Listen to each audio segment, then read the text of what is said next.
केंद्र सरकार ने शनिवार को यूनिफाइड पेंशन स्कीम को मंजूरी दे दी। सरकारी कर्मचारी लंबे समय से इस तरह की स्कीम की डिमांड कर रहे थे। मौजूदा समय में सरकारी कर्मचारियों को एनपीएस की सुविधा मिलती है। केंद्र सरकार की नई पेंशन योजना पर अब इंडिया गठबंधन ने तंज कसा है। कांग्रेस अध्यक्ष मल्लिकार्जुन खड़गे ने कहा कि यूपीएस में यू का मतलब मोदी सरकार का यू टर्न है। साथ ही उन्होंने मोदी सरकार के तीसरे कार्यकाल में अब तक वापस लिए गए फैसलों को गिनाते हुए कहा कि 4 जून के बाद जनता की शक्ति प्रधानमंत्री की शक्ति के अहंकार पर हावी हो गई है। कांग्रेस अध्यक्ष ने एक्स पर पोस्ट करते हुए लिखा, यूपीएस में यू का मतलब है मोदी सरकार का यू टर्न। 4 जून के बाद जनता की शक्ति प्रधानमंत्री की शक्ति के अहंकार पर हावी हो गई है।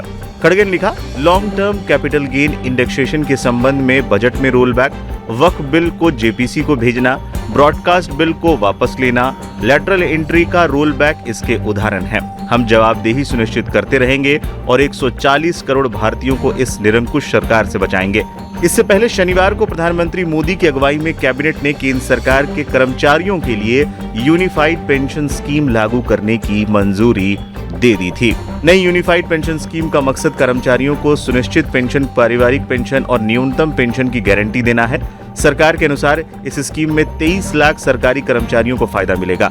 राज्य सरकार भी चाहे तो इस योजना को लागू कर सकेगी। मामले पर आपने भी केंद्र सरकार पर तीखा हमला किया है। देखिए, unified pension scheme new pension scheme से भी ज्यादा बदतर और खराब है और ये देश के कर्मचारियों के साथ एक बहुत बड़ा धोखा है। और इस पेंशन स्कीम से आपने देश के अर्धसैनिक बलों को निकालकर बाहर कर दिया। वो इस दायरे में नहीं आएंगे। देश के पैरामिलिट्री फोर्सेस इस दायरे में नहीं आएंगे क्योंकि उनकी 25 साल की सर्विस होती ही नहीं। तो जब उनकी 25 साल की नौकरी होगी तभी आप यूनिफाइड पेंशन स्कीम का लाभ उनको देंगे, वरना 10,000 रुपए की पेंशन उनको मिलेगी।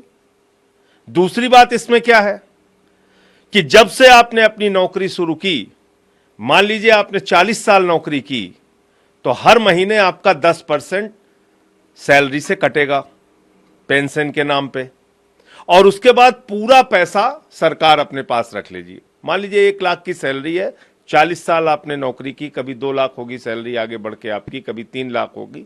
जितना पैसा आता है 10% के हिसाब से वो पूरा का पूरा पैसा सरकार रख लेगी अपने पास। उसके बाद क्या करेंगे? अंतिम के 12 महीने जो हैं उसका एवरेज निकालकर 6 महीने की तनख्वाह आपको कैश में दे देंगे और फिर ये कह रहे हैं कि एवरेज सैलरी निकाल के आपको आधा पेंशन देंगे। पहले तो आपने एक बहुत बड़ा अमाउंट कर्मचारियों का मार लिया, लाखों रुपए जो अपनी पूरी जिंदगी में उनकी 10% कटौती के नाम पे इकट्ठा होगा। दूसरी चीज, आपने इससे अर्धसैनिक बलों को बाहर कर दिया। बड़ी संख्या में आपने इसमें कह दिया 25 साल की जब न्यूनतम आपकी सर्विस होगी, 20 साल से बढ़ा के उसको 25 साल कर दिया कि न्यूनतम सर्विस जब आपकी 25 साल की होगी तभी आप इस यूनिफाइड पेंशन स्कीम के दायरे में आएंगे।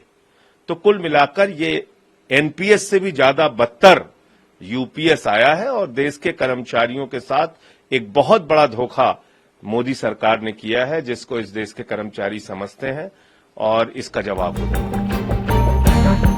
शिवसेना नेता संजय राउत ने तंज करते हुए कहा, इस देश में चुनाव जीतने के लिए बहुत कुछ किए जाते हैं। बात है, जो बात अच्छी है वो अच्छी है। अब जिनके लिए स्कीम बनाई है अगर वो लोग स्वागत करते हैं तो अच्छी बात है।